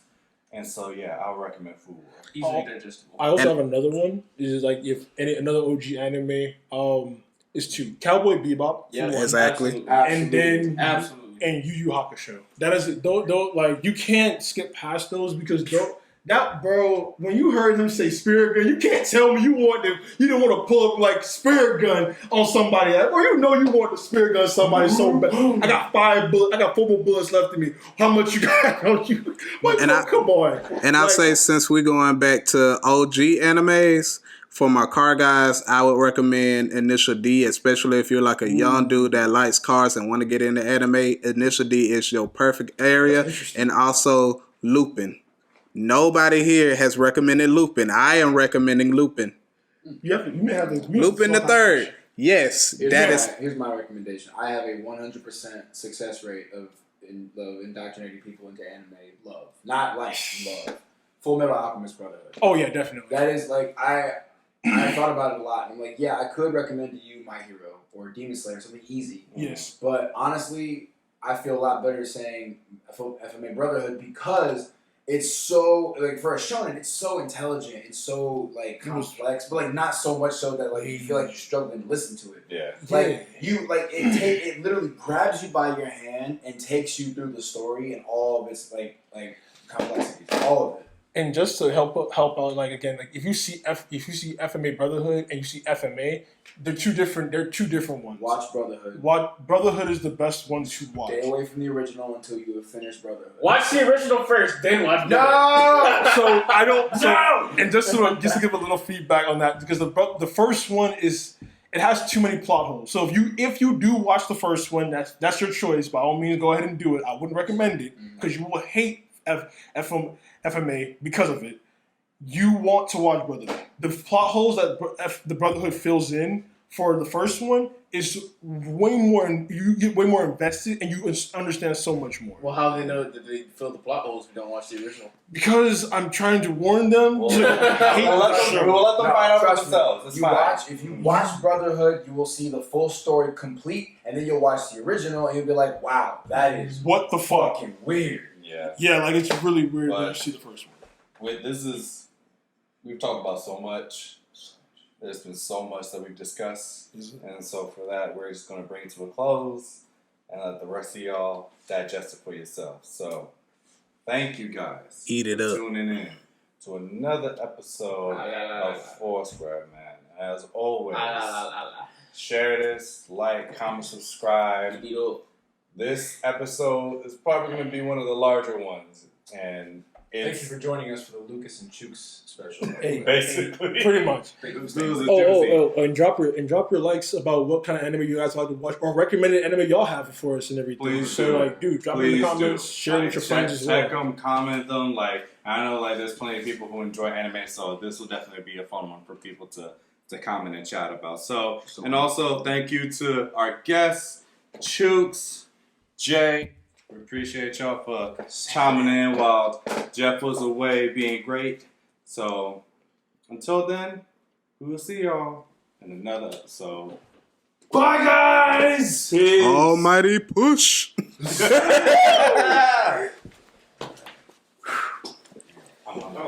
We didn't get. Let's see. We didn't do. I guess who y'all got? We can probably do that in like a little small thing. Yes. This is a little podcast moment for us to just skip that shit. No, it's fine. I mean, again, that can be just like a. You say what's up to the camera?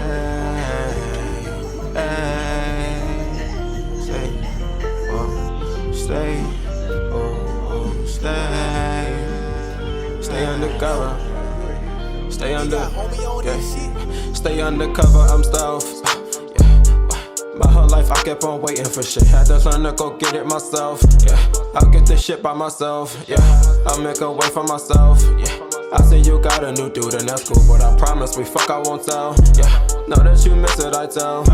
Because you still hit up my cell. So just let us out of ourselves. Cause I think I'm losing brain cells. Cause you're toxic, so toxic, still want you myself. Wanted that girl for some years now. Now she unbuckled my belt. And see that she like how I felt. I'm on a mission, no I cannot fail. Killer but not Freddy Krueger. That means I kill something else.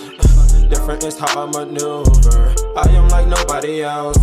A loner, so do not look for me. Cause I gotta look for myself. I do what I did this shit for me. I don't live for nobody.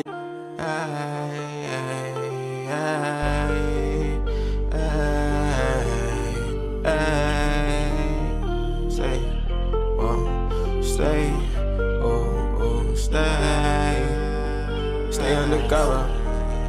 Stay under.